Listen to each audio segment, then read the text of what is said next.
көп адамдар бар, көп талантты жастар бар. Казахстан сейчас очень важный источник креатива. Қазақтардың жасап жатқан творчествомыз Ресейде, СНГ-де өте қатты саналып жатыр. Мен шынымды айтсам керемет түсірем деп айта алмаймын. Вообще жалпы қанша ақша табуға болады видео саласында? 1,5 миллионнан 3 миллионға дейін табуға болады. Жасым 21-де, видеограф, режиссермін қазір.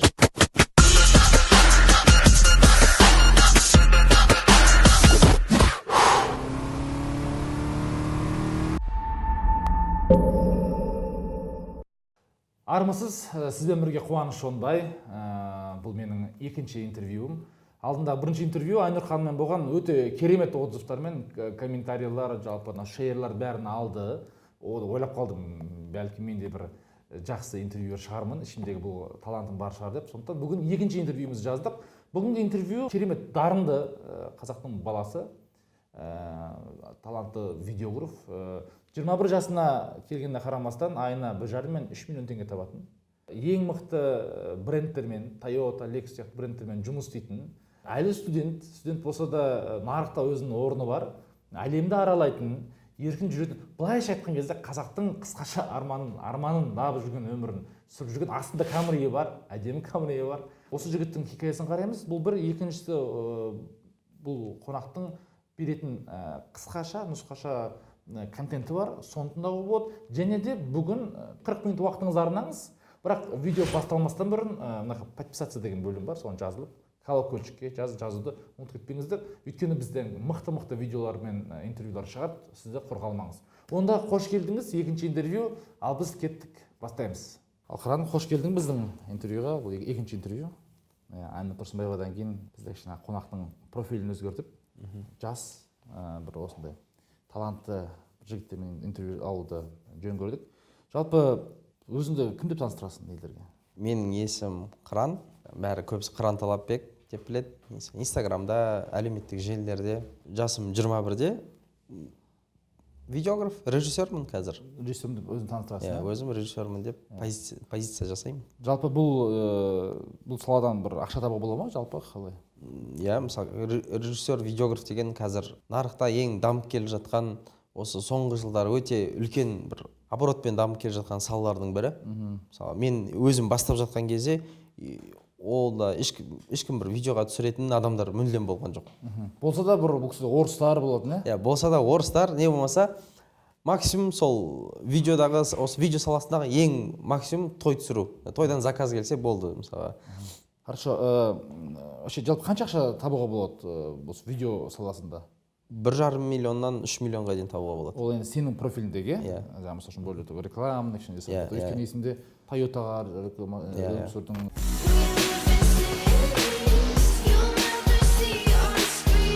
Lexusқа түсірдің. In every move. And yes, this is the new Lexus UX.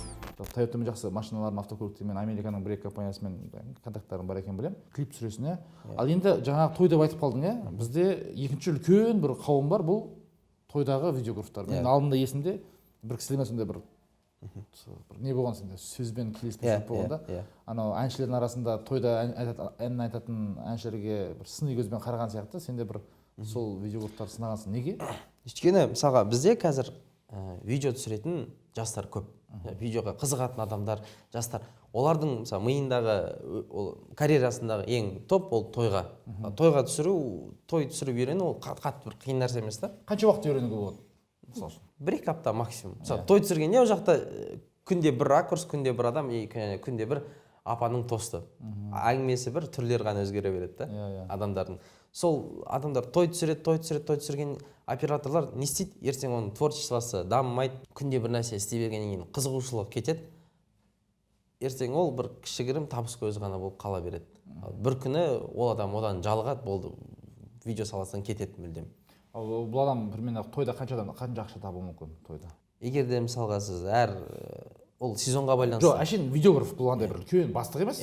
Видеограф тойда бір 300 мың теңге таба алады айына. Қанша уақыт? Мысалы үшін келді бір көшеден бір бала, қызықты, 2 апта уақыт болды, қанша уақытта 300 мыңға шыға алады ол адам? 3-4 ай керек. 3-4 айдан кейін 300 мыңға шығады. Көбісі сол жерде қалып кетеді деп айтасыз. Көбісі сол жерде қалады, болды. Олар ойлайды, мысалы той түсіретін көп операторлар мысалы келеді, мен мықтымын, мен күшті видео түсіремін дейді, бірақ болды, тойда бітеді. Сол жерде олар енді 300 мың ақша деген кәдімгі ақша ғой. Олар 300 мыңды алады да өздерін сол жерде қалады, болды. Ары қарай қуып кетеді. Мен айтайын, неге қалады? Өйткені Қазақстанда, мен айтайын, қазір елдің бәрі там ақша тапқысы келеді ғой. 300 мың, 500 мың, 1 миллион бар ғой. Бұл елдерге жетеді ол ақша. Олар кінәлап қажет жоқ, ол нормальный өмір сүреді да, табыс жағынан. Өзің де бірақ тойда түсірдің ғой енді. Түсірдім, иә. Енді мен ол бастаған кезде ешқандай үйрететін, көрсететін, бағыт көрсететін, хотя бы біреуге қарап еліктейтін адам болған жоқ ол кезде. Мысалы социальный сетте жоқ, бәрі той түсіреді. Видеограф бәрі той түсіреді, болды. Ол кезде қаншадасың? Ол кезде жасым 16-та. 5 жыл бұрын, иә? 5 жыл бұрын бірінші рет сол бір компанияға кірдім, той түсірем дедім, жүрдім, көрдім, дрон сатып алған болатын. Сол бірақ та өзі үшінші тойда мен уже тойдың ортасында кетіп қалдым. Түсіндім, той менікі емес. Маған түсіру ұнайтын, бірақ та ана тосты бүйтіп тұра бергеннен шаршадым. Ал тойдан кейін барып бірінші заказың қандай болды? Заказың или видеоң қандай болды? Мысалы мен тойда күніне енді бір күн бойы түсіріп монтажын жасағанда бір күнде 50 мың теңге кәдімгідей ақша 16 жастағы бала үшін. Конечно, иә. Ақша алып жүрдім. Одан кейін, мысалы тойдан кейін мен бір видеоны толықтай түсіріп, жасап, монтажын жасап, мысалы 2-3 күн мүмкін барып түсіремін, соған бір 15 мың 20 мың теңге алатын. Бірақ өзіме ұнайтын. Қандай заказ болып түсті? Ең бірінші ол. Есіңде бар ма? Ең бірінші болып түсірген есімде жоқ.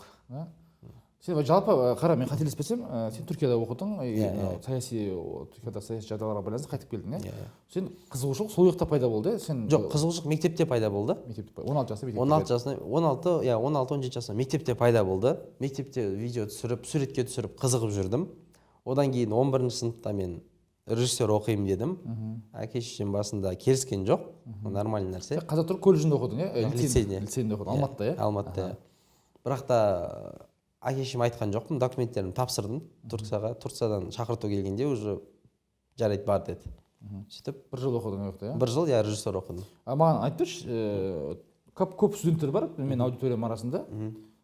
Сенге жасың, әлі сен қателеспесем, университет бітірген жоқсың, әлі оқып жатсың, иә? Иә, әлі оқып жатырмын. 3-ші курс оқып жатсың, иә? Түркияда сен жүрген кезде 1-ші курстың студенттерден мен өйіқта білемін, ол жерде пока математиканы оқып жатады, иә? Философия, әлеуметтану. Ал сен қалай режиссураға қызықтың, маған сосын айтып берші. Қаяқтан басталды ол? Не болды? Шаг, сен бір мұғалімдермен жүрдім дедің, барып съемкасын істедім дедің.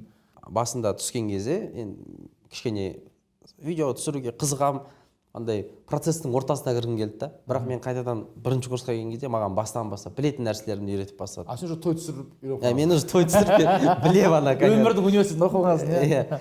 Сосын бардым, 1-ші курсқа түстім. Түссем маған қайта білетін нәрселерімді көрсетіп жатыр. Одан кейін бардым да мен мұғалімдерге бардым. Ағай, мен мына нәрселерді білем дедім. Бір жақсы, мысалы түрік мұғалімдер ол жақта білсең, олар молодец дейді, жарайсың дейді. Онда қызық болса жүр менімен бірге неге бар деді. Съемкаларға. Енді ол жерде ағайлар Америкада оқып бітіріп келген ағайлар. Сөйтіп бірінші рет мен есімде ағаймен бірге Стамбулға барғам. Рексонаның рекламасын түсіргенбіз. Сол жерде мен провод тасып жүргем. Жұмысың қандай ответственный болды? Провод жинағам, кәдімгідей жұмыс негізі. Мұғалімдермен жүрдім. Одан кейін 4-ші курстың студенттерімен, мысалға бізде таңертеңнен сағат 12-ге дейін сабақ, ары қарай сабақ жоқ. 1-ші курста особо үйретпейді да. Негізі программаны 4 жылға созып тастаған ғой. Негізі 1 жылда бітіруге. Негізі 1-2 жылда мен таңертең 9-дан 12-ге дейін оқимын, 12-ден ары қарай 4-ші курстардың нелерін бәрінің дипломкаларын түсіріп жүретін жандарында. Сөйтіп жүрдім, одан ағайға айттым, ағай, мен де бір дипломка өзімдікін түсірейін дедім. Кете берейін дедім өзім, жоқ, түсірейін, мен әшейін көрсетейін енді. Сөйтіп күнде мысалға біз обедтен сағат түнгі 12-ге дейін 1-ге дейін жүре беретінбіз сол жерде. Съемочный площадкада өзіме қызық болатын, бір рахат алатын да содан. Енді қара, бұл бірінші нәрсе, бұл құштарлық дейді ғой, елдің бәрі олай болған жоқ қой, мысалы сен режиссерді оқыған 1-ші курстың балалары бар, түріктер бар, білем оларды, еңбекқор, олардың проблема жоқ. Ал неғып олар сен қасында ондай болған жоқ? Неғып сенде онда болды деп ойлайсың? Неге сенде ол құлшыныс болды, университетте 1-ші курста арналары болған жоқ? Білмедім, мүмкін. ұнағаны шығар. ұнағаннан шығар. Енді қара, бір фишка да бұл жерде. Сен қазір ғой енді ол кран болып, там Toyotамен жұмыс істеп, там ақша тауып, там кейде хат жұмыс істесең 3 миллион ақша тауып дегендей. Сен қазір хит болып жүрсің ғой. Ал бірақ басында ойлан, мен көп маған ата-аналар хабарласады. Балам бүгін буквально бүгін бір кісі жазады. Мен баламды неге оқып берсек болады. Қуаныш мырза, сәлеметсіз бе? Мен сіздің студентіңізбін. Сізге көп рахмет. Керемет сабақтар болып жатыр. Мен сізге деген бір сұрағым бар. Маған бір ақылыңызды беріңізші дейді. Менің 12 жастағы ұлым бар, биыл 5-ші сыныпты бітіріп жатыр. Проблема мынандай. Түк сабақ оқығысы келмейді. Математика, орыс тілі қосымшаға жібердім, ағылшынға да 2-3 деген бағадан арасында жүреді. Өте баяу оқиды, тырыспайды, жүзуді өте жақсы көреді. Жүзумен 3-4 жыл айналысады. Бірақ сабаққа деген интересін оята алмай қойдым. Не істесем болады? Мына кісінің басында бір формула бар да, там бала оқу керек математика деген. Енді 3-4 жыл жүзу деген оңай емес қой сенің. Считай, сенімен бірге дейді, видео емес, бұл жүзу. Вот әке-шешең саған қатты қарсы болған жоқ па? Жалпы қарсы білдірді ме, білдірген жоқ? Менің әке-шешем ба? Менің әке-шешем де қарсылық білдірді, мысалы. Қуып жүрсің, құрдан құр деген сияқты. Иә, мысалға, не істеп жүрсің, сабақ оқымайсың ба? Енді менің сабақтарым сәл жақсырақ болды, бірақ сонда да мысалы режиссер оқимын деген кезде маған қоя ғой деді. Одан кейін 11-ші сынып оқып жүрген кезде международный олимпиадаға қатыстым. Олимпиадада мен шорт-муви деген, короткометражный фильм деген бір не бар. Бөлім бар. Соған өзім ол кезде түсірдім, камера жоқ, телефонға түсіргем, айфонға видео түсірдім, и оны жібердім. Оны жібергенде международный олимпиада оны қабылдады, мен өттім. Оказывается, ол кезде мен білмедім да, андай бар екен. Сол международный олимпиадаға негізі өту үшін кәдімгі ақша төлейсің. Правительствомен біраз общение ұстап, ақша төлеп, естігенім бойынша $5-6 бір адам төлейді екен. Мен өзім өтіп кеттім да ол жерге. Өйткені шорт-муви дегенде особо ондай не жоқ, конкуренция жоқ. Конкуренция Қазақстан бойынша жоқ ол кезде, негізі шетелден келеді. Мен өтіп кеткенмін, оказывается, өткен адам автоматты түрде ентеден босатылады екен. Білмегенсің, Мен білген жоқпын, жай өзім қызығып жүргем. Сөйтіп босадым, одан барып орын алдым, ентеден мені босатты, әке-шешем сол кезде сенді маған. Енді қара, бір сұрақ, осы жерде бір үлкен лайфхак берейік. Сен енді творчество ретінде әке-шешесін көндірген адам ретінде. Менде де опыт бар ғой. Сен де қандай не бересің қазір, мысалы үшін айтақ. Егер бізде осы қарап отқан болса, мысалы үшін өзі творчествомен айналысады, мысалы сурет салу мүмкін, мүсін салу мүмкін, музыкант болуы мүмкін, видеограф болуы мүмкін, бірақ әке-шешесі қарсы. Қалай жұмыс істеу керек деп ойлайсың? Бірінші, енді өзінің есейгенін көрсете білу керек әке-шешесіне. Қалай болады ол? Деп ойлайсың. Сенде қалай болды? Мысалы, менде қалай болды? Мен енді үйге ақша алып келіп бастаған кезде, сене бастап. Үйге ақша алып келдім. Өзім қалтамда ақша бар екенін көре бастайды. Енді 16-17 жастағы балада күн 50 мың теңгеден ол кезде болып жүрген кезде қайдан таптым деген сұрақтар келетін да. Мен біраз тексерген, есірткі сатып жүрсің ба деген сұрақ. Не істеп жүрсің деп әке-шешем тексеріп, одан кейін бірінші сол, екіншісі менің де әке-шешемнің сенімі шығар маған деген. Мен бірінші ойлаймын, шынымен де сен дұрыс айттың. Көп адам айтуға ұялады негізі. Ақша ғой шешетін негізде. Ақша тауып әкеліп жатсаң, ешкім саған мазаламайды, дұрыс па? Енді хорошо, келісем. Бұл бірінші өте керемет лайфхак болды деймін, өйткені ақша табуды ертерек бастауға болады. Енді қара, видеограф деп жатырмыз. Жалпы бизнесте менің енді сенің аудиторияңға қазір сөйледік кішкене. Енді менің аудиториямен жұмыс істейік. Бизнес, ақша.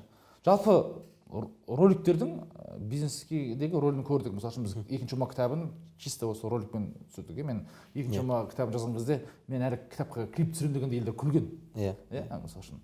Сонда алғашқы ойлаймыз, клиптер осы бізде болған шығар, кәдімгідей толыққанды, басы бар, аяғы бар, сюжеті бар клиптер. Мен өзім пайдасын көрдім. Жалпы сенде басқа да кейстер бар ма? Сен видеоны түсіріп, кейін бір бренд немесе бір компания, Инстаграм парақша содан көтерілген. Өте көп. Мысалға келеді, ешқандай магазині жоқ, ешқандай мысалы бір жерде офис жоқ, жай брендтер келеді. Мысалы, или маған қызық болады. Давайте біз саған реклама жасаймыз. Бүкіл бар бюджетін 20-30% товарға, 70% рекламаға құртамыз. Құртамыз, одан бренд жасаймыз, видеоларын түсіреміз, күшті рекламалар жасаймыз. Ертең оның продажалары сразу көтеріледі. Бұл не нәрсе, не деген мысалы. Гүл сататын қанша магазиндерді біз түсіргенбіз. Мысалы, қымбат машиналар аламыз, қымбат әдемі қыздарды аламыз. Сол 70% бюджетті неге видеороликқа құртады. Негізі жай алып сатар, гүл сататын балалар. Бірақ қорқады негізі көбісін сөйтіп істегенге. Рекламаға Рекламаға ақша жіберуге қорқады. Реклама енді қорқады. Енді қара, сенің қателеспесем, сенің бір ролигің қаншадан басталады? Бір ролигің сен түсіру үшін. Мен түсіру үшін 700 мың миллионның арасы содан басталады. Содан басталады, иә. Үлкен заказчик болса, одан кете береді. Иә. Енді қара, көп кәсіпкерлерде онда ақша жоқ қой. Не істеу керек сонда? Енді ақша бар деп ойлайықшы, бірақ ондай бір ақшасы болмауы мүмкін да, бір роликке түсіруге, мысалы, айына бір ролик түсіру үшін 700 мың теңге. Өздері түсіре береді. Өздері? Иә, ақырын. Бір өздері қалай ойлайсың? Оңай ма, қиын ба бұл видео түсіру деген? Сенің уровеньде, например, түсіру үшін. Мысалы, мен шынымды айтсам керемет түсірем деп айта алмаймын. Бір керемет алып бара жатқан нәрсе жоқ. Менің видеоларымды шығаратын, единственный жасайтын вкус пен подача болды. Сол екі нәрсе, ары қарай техниканың қатты бір несі жоқ. Вкусты дамыту керек, подачаны. Осы вкус туралы көп айтасың деші, вкусты қалай дамытуға болады? Вкус дамыту үшін сенің түріктерде бакыш ачысы дейді қазақтар. Яғни көзқарасың сенің осы айналаңды тазарту керек. Мысалы, Инстаграмда дұрыс пабликтер, әдемі суреттер шығаратын неше түрлі пабликтерға жазылу керек. Әдемі видео түсіретін адамдарға жазылу керек. Андай мусор шығатын нәрселердің бәрінен отписка жасау керек.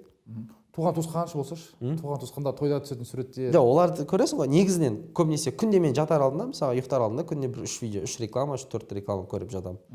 Уже оны көре берсең, ертеңгі күні видео түсіру барысында есіңе келеді. О, анау бар ғой, соны мен түсіріп көрейін, қайталайын деп. Енді сұрақ. Кәсіпкер адам. Ол видеограф емес қой, ол неғып оған уақытын құрту керек деп ойлайсың? Өзінің кәсібі болған үшін, өзінің кәсібін дамытып, өзінің көбірек ақша алып келіп табу үшін. Ол видеоге ақша ғой дейсің ғой, иә? Мен де келісем, кәсіпкердің негізгі бірінші жұмысы бұл сату, сауда. Сендерде отырып алып, бухгалтерия, структура продаж, корпоративная культурада әңгіме айту мықты. Бірақ егер сенің саудаң болмаса, сен бухгалтерия қандай ақшаны санайды, қандай фин-модель болады деген сияқты. Сондықтан да мен ойлаймын кәсіпкер. Бірақ видеографты түсірмесе де хотя бы мен мынандай бір вариант бар да, басқа вариант. Сен, например, бір жақсы той түсіретін бір бала болуы мүмкін, тауып аласың. Бірақ идеяны сен бересің, бірақ сондай вариант болуы мүмкін. Иә. Кішкене өзі режиссердің рөлін алады да, кішкене, продвигать етеді. Біз кішкене бөле мынандай узкий тақырыпқа кіріп жатқан сияқтымыз, бірақ бұл адам қанша уақытта үйрену алады негізі? Мысалы үшін техникалар оңай, қанша уақытта техниканы үйренуге болады? Видео түсірудің? Жоқ, видео түсіргенде мысалы телефонмен видео түсіру дегенде бар. Шынымен ойлағанмын, камера алу керек қой, камера бір нәрсе деген бар. Камера, мысалы, бір камера қазір жақсы бір камераны сіз примерно 700 мыңға аласыз теңгеге, ар жағында объективі бар 500 мың теңге, ар жағында аппаратура. В общем, 1 миллион 800 мыңға полный упакованный адам шығады камерамен. Камера шығады, камерасымен, жаңағы микрофонмен 1 миллион 800 мың теңге. Хотя, в принципе, орта бизнеспен айналысатын адамдар өзінің SMM-ін телефонмен жүргізуге болады. Телефонмен качественный видео жасауға. Мен ойлаймын, Нұсретте камера жоқ? Нұсретте камера жоқ, ол телефонмен жасай береді. Нұсреттікі жай қарапайым, оны әдемірек түсіруге болады. Бірақ оған, в принципе, жұмыс істеп жатқан нәрсе. Қараңыздар, өте керемет не келді, идея келді, шынымен де маған да ұнайды. Бұл мейіріп мазанды айтып жүрген, қиындатпау. Көбінесе алдында бір кісі онлайн школа ашамыз деп, не қылып жүрген ғой, инфобизнеске кіргісі келген. 18 миллион теңгеге оборудование алып тастаған ғой. Бірақ жоқта не клиент жоқ, не басқа жоқ та. Біз кішкене проблемамыз бар. Бірінші неге ақшаны жаратып жібереміз да. Өте керемет нәрсе айтты. Телефонмен видео түсіру. Өйткені Америкаға барып келген кезде Лос-Анджелесте былтыр да бардым, биыл да бардым. Видеография, кстати, ол жақта өте қатты дамып жатыр. И мына нәрсені айтады да. Тек қана телефонға түсіріңдер дейді. Бұл біріншіден телефонға түсіру оңай. Екіншіден тест жасайсың ғой. Өйткені қара. Мысалы сен білесің, мынау видео атады, атпайды деп. Бар ма ощущение, бола ма? 100% гарантия бере аласың, бере алмайсың? Жоқ, 100% білмейсің. Ешкім білмейді. То есть бұл жерде мақсат көп түсіре берген кезде кейін уже пайда болады сонда, примерно уже үйреніп қаласың, болады, болмайды деген сияқты. Оның несі алгоритмі жоқ. Олар айтады, біріншісі оңай, екіншісі сен тест жасаған кезде телефон болса қиналмайсың да түсіре саласың, кейін монтаж жасайтын бір-екі программалар бар шығар. Үшіншісі бұл сенде жиі болады да, қолың астында болғаннан кейін өте маңызды нәрсе. Бұл бірінші кәсіпкерлерге очень маңызды дейсің ғой, кәсіпкерлерге қазір видео. Өте. Мысалы, енді қазір басында сурет деді, суреттер көп, одан кейін блогерлар деді, қазір сол видеоға келіп жатыр ғой. Мен ойлаймын қазір мен де неде, Фейсбукта қарап отырып, Американың несін қараймын ғой мен, нарықтардың, парықтарына подписан етіп, мына дейді да, өзінің конкуренттеріңді видео маркетинг арқылы там сындырып таста, там жарып таста, көміп таста деген әңгіме айтады да. Видео маркетинг. Мен ойлаймын қазір. Бірақ видео түсіріп отыр ғой елдер. Аккаунттарды көресің ғой, бір болады ғой, гүл тұрады, бүйтіп қалған, кубиктер ашылады, переходтары бар, андай суреттерден слайд жасалады. Жоқ, ол уже вкустың әңгімесі. 2000-да қалып қалған адамдар мысалы. 2000 болады ғой, бүйтіп кетеді. Гүл болады, бір музыка ойнайды, ана домбыраның Асылбек Еспеков музыкасын қояды, сондай. Енді ана неде клипта соны қойдық қой, переходтар 90-шы жылдарда қандай болған деген.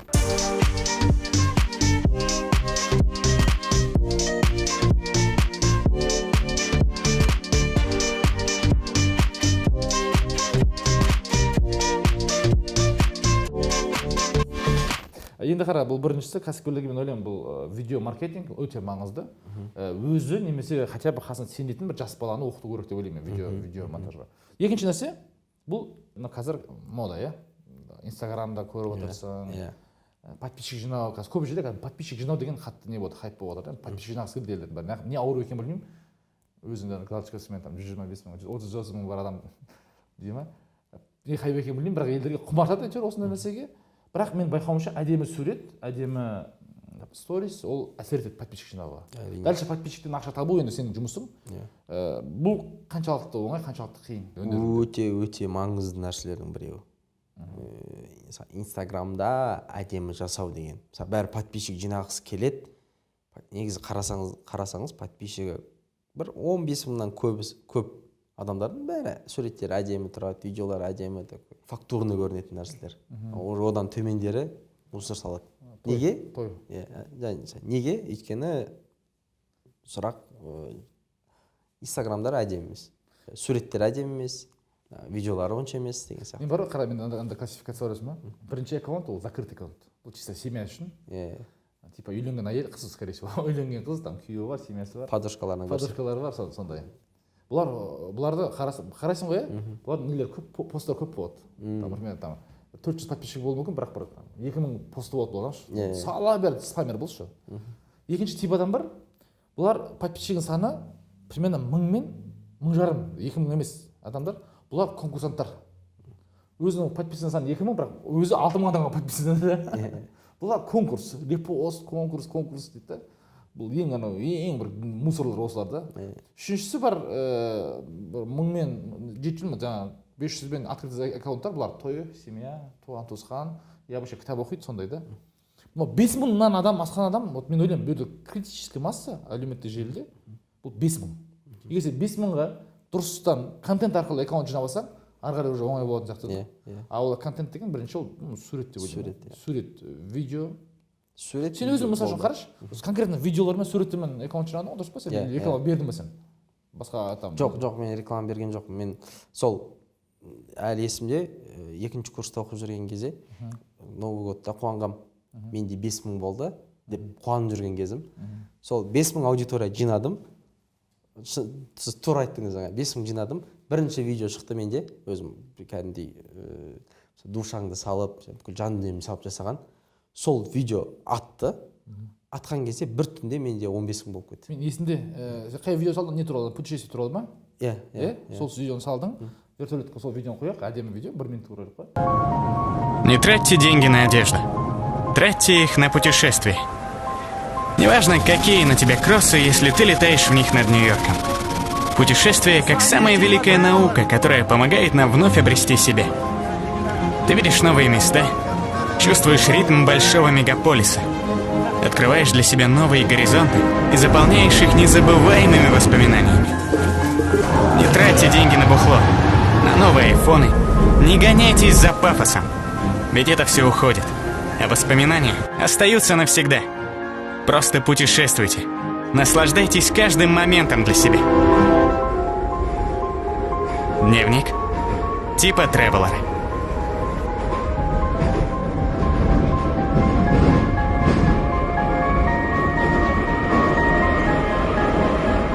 Осы видеоны мен көрген кезде, мен саған жаздым, қателеспесем. Сен де өзі 5800 жетін, 5000 сондай еттім мен саған жазған кезде. Сен ертесі күні уже... Ертесі күні менде 15 000 болып кетті екен. Россияға шығып кетті, неге шығып кетті. 15 000-нан кейін мен тағы да мынау күшті екен дедім. Сол форматта тағы бір видео жасадым.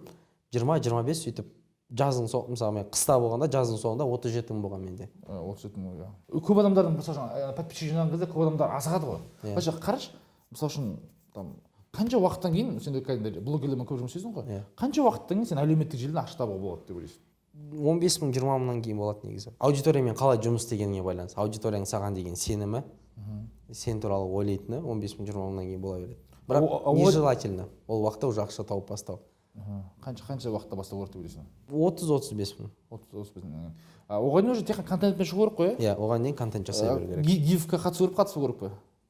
Гифқа қатысу керек па, қатыспау керек па?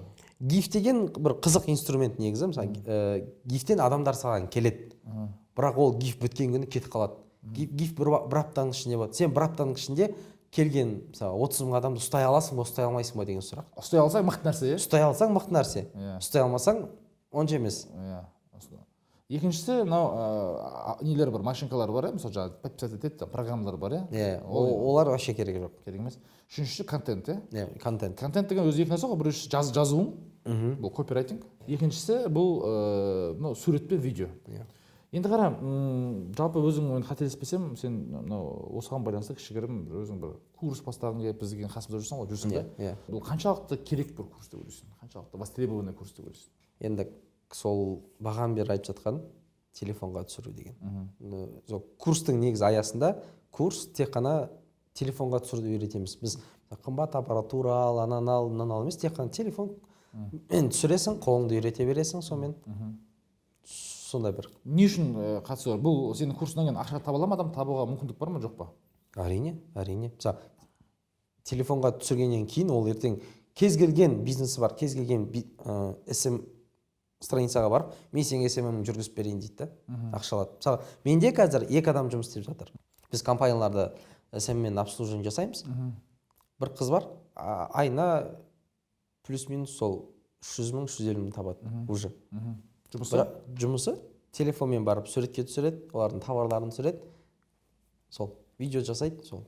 Екіншісі, бұл өзінің әлеуметтік желісінде определенный бір статусын, определенный бір контент беруді не болады. Енді одан кейін жаңағы кәсіпкерлер, жаңадан жасалған нелер, бұлар бизнестер, бұлар жаңа страничкалар жұмыс істеуге, бұлар адамдарын жіберіп оқытса болады. Енді қара, бұл курс қанша уақыт болады? 1 ай. Одан көп емес. Неге өйткені су болып кете ма қарай? Өйткені Россияда қарасаң бір 3 ай, 4 ай. Жоқ, негізі мынандай нәрсе Қуаныш мырза. 1 айда основасын үйреніп алу. Кез келген мысалы видео саласында 1 айда основасын үйреніп алуға болады. Ол 1 ай еще біз созғанымыз 1 айда адамдар информацияны алсын, қамти білсін деп. 1 айда алады. Ары қарай соны мысалы жасаған нәрселерін күнде істей берсе, бәрі күнде суретке түседі. Итак суретке түседі. И так просто сол суретке түсірген кішкене дұрыстап жүрсе, кішкене мысалы ракурстарын дұрыс көрсетіп жүрсе, дұрыс программаларды қолдана білсе, ол ертең оның страницасы әдемі болады, подписчиктер де көбейеді, бизнесі бар адамдардың да продажалар көбейеді. Өйткені бар, қара, мен байқап жүргенім, көп адамдар, бизнесі бар адамдар ше, бұлар, мысалы менің суреттерімді қарасам, менде студияда түскен суреттер өте аз.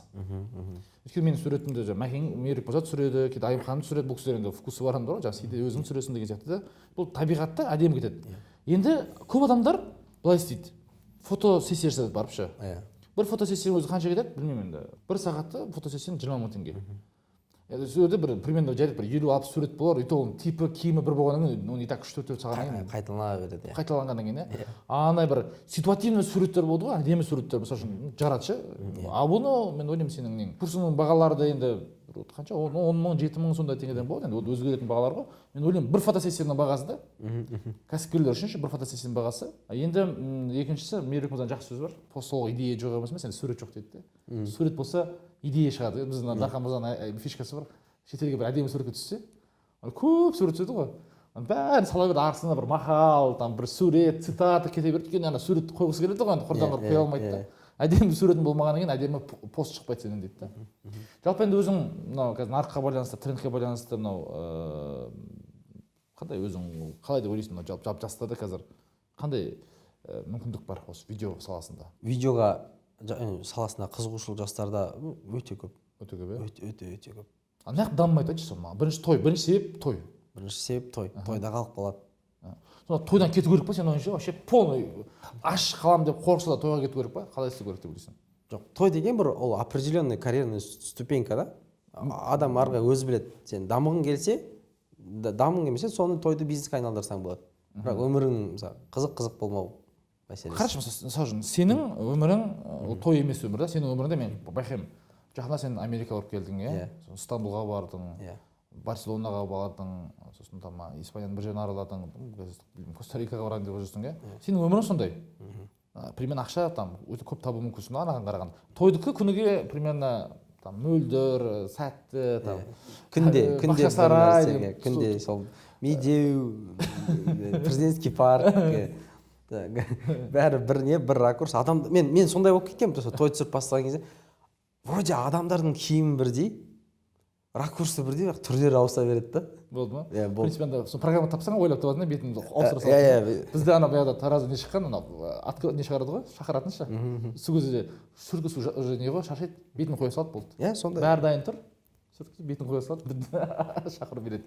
Жалпы мен сонда сенің ойыңша кету керек, иә? Бұл саладан.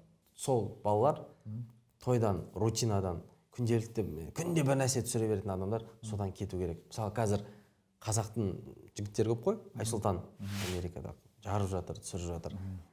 Одан бөлек медет, одан да бөлек сен бар, қан бар деп қой. жоқ, одан бөлек көп адамдар бар, көп талантты жастар бар.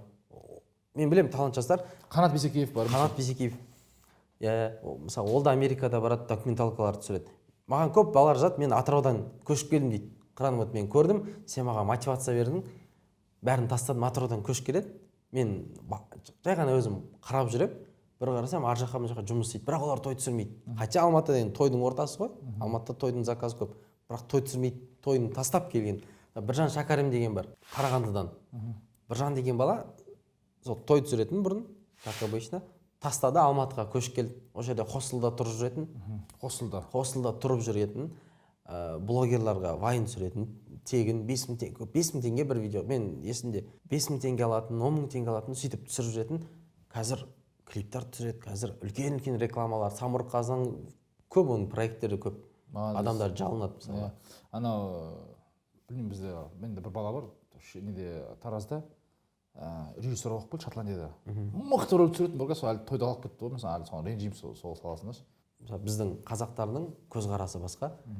Мысалы шынымен де біздің жасап жатқан творчествомыз Ресейде, СНГ-де өте қатты саналып жатыр. Тимотидің жанында жүретін оператор бала, өзің тек қана соны түсіреді, соның концерттерін отчет түсіреді. Менің досым Аблай деген. Неде Аблай Қайыржанов деген бала, Blackstar'дың осы алдыңғы жылы Blackstar'дың ең лучший сотруднигі болған. Неге? Оның видеосы мықты. Оның өмірі вообще керемет. Мысалы, күнде Тимотидің жанында жүреді, яхталар, самолеттар, частный самолеттармен ұшады, видео түсіреді. И өзіне ұнайды ол нәрсе. Мен қазір мен есімде, мысалы, Айсұлтанның карьерасы бар, қатты мойындалған да, бұл клип мейкер саласында. Қанат Бисекеев қазір документалка бойынша мен ойлаймын, СНГ-де ондай адам аз да, өзінің стилі өте мықты. Одан кейін жаңағы Абай айтып отырсың да, өзіңді де кәсібіңде мысалы үшін қазір қарап отырған нелерің бар. Айтайын деген нәрсем, Ресейде қазір мысалы үшін біздің рэперлер шықты, Скриптонитпен Жахалип шықты, қазір уже в принципе шығып жатыр, қазір қараймын, тректерді қараймын, нормально уже қазір тағы да песнялар шығып жатыр. Екіншісі біздің нелер шықты, бұл стендаптан Сабуровтар шықты. Бұл бәрі творчество деп алатын болсақ. Енді қазір клипмейкерлер шықты да. Мен өткенде Дамир Өтегенмен кездескенмін. Дамир Өтеген президентті суретке түсірген адам ғой, ол да видеоклип мейкингте. Сонда айтамын да, неғып жалпы бір академия ашылмайды деймін да. Видео академия қазақтың стилін қалыптастыратын. Қазір Гена мексикан стайлда бокс жүр ғой. Мен ойлаймын да, қазақтың стилінде қазақ емес андай, бірақ біздің мынау такой степной, кішкене более свободный взгляд бар дейді ғой. Соның стилін көрсететін неғып бір сонда бір тусовка немесе бір видео академия не ашылған, мысалы Нью-Йорк фильм академиясы өзің түстің, алла барасың, оқисың, оқымасың. Мен прямо ондай академия болмаса да, бірақ хотя бы бір тусовка да, хотя бы бір деп ойлаймын да, или бұл бар ма бұндай тусовкалар? Бір-біріне барып, тәжірибе алмасудан тәкаппарлық жібермейтін шығар. Бір-біріне барып тәжірибе алмасайық, бірге бір нәрсе істейік дегеннен. Конкурент көреді. Білесің ба, не бұл жерде проблема? Адамда көрсе не қылатын шығар? Бұл кісілер, бұл видеографтар ше, өзінің Қазақстанның масштабына санап қалған. Сен егер бүйтіп ойласаң, менің клиенттерім әлем деп ойласаң, мысалы үшін мен түсінемін да, мысалы үшін менің кітабым қиын да, почему? Потому что переводтау керек, ауыстыру керек, менталитет бар ол жерде. Мысалы үшін мен қазір түрік тілін аудару үшін ол жерде көп нәрсе болу керек, еще мен түрік тілін білемін да. А сен видеода ондай емес қой, оның тілі бір ғой. Сен просто 5-6 тіл білсең, футболист сияқты ғой, футболистте тіл білу қажет емес ғой, гол салса болды ғой. Дұрыс па? Мен ойлаймын, видео саласында сен егер дұрыстап конкретно осы салада ауырсаң, сен СНГ болсын, Әзербайжан болсын, қазір любой мемлекетке бар, Түркияға барып келдік, видеолар так себе да, мысалы үшін. Сондықтан мен ойлаймын, видеомен бір жақсы далада қалмайсың да. Мен студент кезімде, сол Түркияда оқып жүрген кезде, бір кезде ақшам бітіп қалған. Соны бардым да ресторандарға бардым. Айттым, мен сіздерге реклама түсіріп берейін деп. Сөйтіп бір 10-на кірдім, 10-ның біреу көрді, как раз ол кезде Рамазан кезінде болатын. Сөйтіп өзіме доход тауып алғам. Мен ойлаймын, мысалы видеомен енді әлемнің қай жеріне қалып қалсаң, в принципе барып ақша табуға болады. Телефоның болса болды. Телефоның болса, қолымда реклама жасап берейін сіздерге, либо суретке түсіріп берейін деп. Тамағын сұрап жүрсің ғой үшін, в целом қысқаша айтатын болсақ, мынау төменде Қыраннан курсына сілтеме бар. Сол сілтемеде мысалы не туралы, қандай нәрсе туралы екенін қарасаңыз болады. Бұл видео саласында қазақтар, мен өзім бар ғой, кейбір мамандықтар бар, ақшасы көп, бірақ қазақ жоқ. Сантехника саласы ше. Саған ана жалынасың ғой, бірақ қазақ жоқ. Екінші жаңағы звукорежиссер, біләсе деген болады, сол жерде қазақтар жоқ. Үшіншісі маркетинг саласында қазақтар болмайтын, қазір енді болып жатыр. Бізге кішкене өйтіп не болды, әйтпесе маркетинг дегенде ол конкретно орыс пен кәрістердің нанетінде мен жақсы көремін, ол екі ұлтты да вопрос жоқ та, бірақ қазақтар жоқ екен. Енді мына одан видео саласында мен действительно тойда шын мен қазақтар жүр да, ойлап қалсын, бірақ кино осында бір рекламный бір продакшнға келсең, үлкен продакшн қазақтарды көрмейсің мысалы үшін ше, бұл даму керек сияқты да. Анау нан нәпақасын іздеп жүрген адамда жалпы мына видео саласы бір көруге, одан кейін барып қатты инвестиция керек жоқ. Телефоның болса. Біздің жасап жатқан курс аясында қатты инвестиция керек жоқ.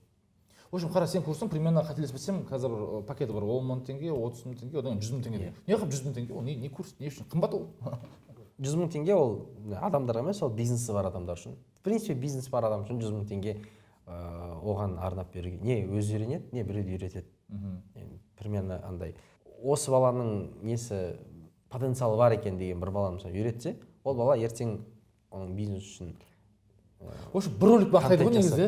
Бір роликпен ақтауға болады. Бір жақсы ролик, ол 100 мың теңгесін окупать етеді болады. Ертең контентін жасап береді, несіне. Бірақ күнде жасап түсіріп отырады да. Не сияқты ғой, машинка сияқты да. Машинка сияқты күнде жасап түсіре береді. Сол үшін 100 мың теңге. Енді қараңыздар, мен ойлаймын, жалпы мынау бұл инвестиция. Бұл инвестиция деп қарау керек, өйткені бар ғой бізде андай тисе терекке, тимесе бұтаққа да баспан қора салады ғой бүкіл нәрсені. Біздің бұл білесіздер, біздің интервьюларда біздің каналда жалпы ақшаға байланысты әңгіме қысқа және нұсқа, біз ақшамен доспыз да, дұрыс жетеміз. Сондықтан бұл инвестиция, бұл шопинг емес деп ойлаймын да мен. Бұл курс, бұл шопинг деген курс қандай? Мен айтамын да, өзі екіге бөлінеді. Бір шопинг курс, бір инвестиция курс та. Шопинг курс вообще так. По приколу бары бұлар болады ғой, жаңағы іс-шаралар, пайда жоқ, бірақ шопинг енді қызық. Настроение береді, эмоция береді. Мынау конкретно инвестиция. Мысалы үшін сенің курсыңа салғанда 10 мың теңгесі болса, мен ол ойлаймын, біреуге сторис сатып табуға болады деп ойлаймын да. Дұрыс па? Ана 100 мың теңге бизнесін салған адам ол 3-4 роликпен ақ шешілетін сияқты да. Мен есімде Румида істеген кезде мен тек қана не болды ғой? Тек қана нәрсе ме? Мен тек қана ролик. Аптасында мен айына как минимум 8-12 ролик саламын. Аптасына 2 рет саламыз, айына саламыз. И соның біз ана есімде ме? Қазан ашылған кездегі открытный сол роликте мен өзім отырмын, мынаны былай түсірді деп, барды, адам көп болған кезде мынандай қылып түсір деген сияқты. Соның арқасында ойлаймын, біз көптеген продажаларды жасадық. Бұл методиканы Қыранмен бірге сіздер де үйренсеңіздер болады. Қыран, қосатын нең бар тағы? Қазір адамдар оқуға ерініп бара жатыр.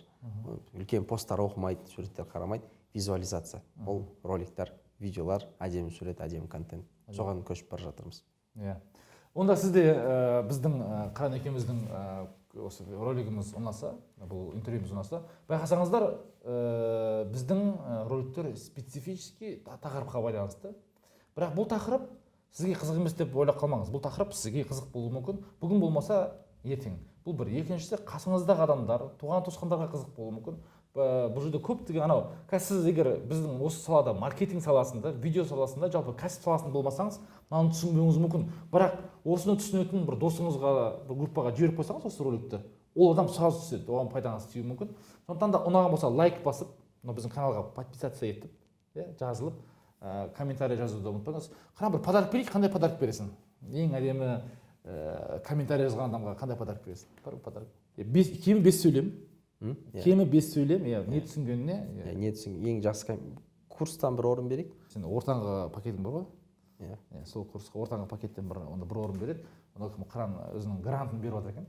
Сіздің шарт ең кемі 5 сөйлемнен тұратын, және біздің осы бүгінгі интервьюдан мақтап қажет емес. Мақтасаңыз да болады, проблема жоқ, бірақ не түсінгеніңізге және қандай пайдасы тигеніне байланысты жазсаңыз, ең әдемі комментарийді Айымхан таңдап алады.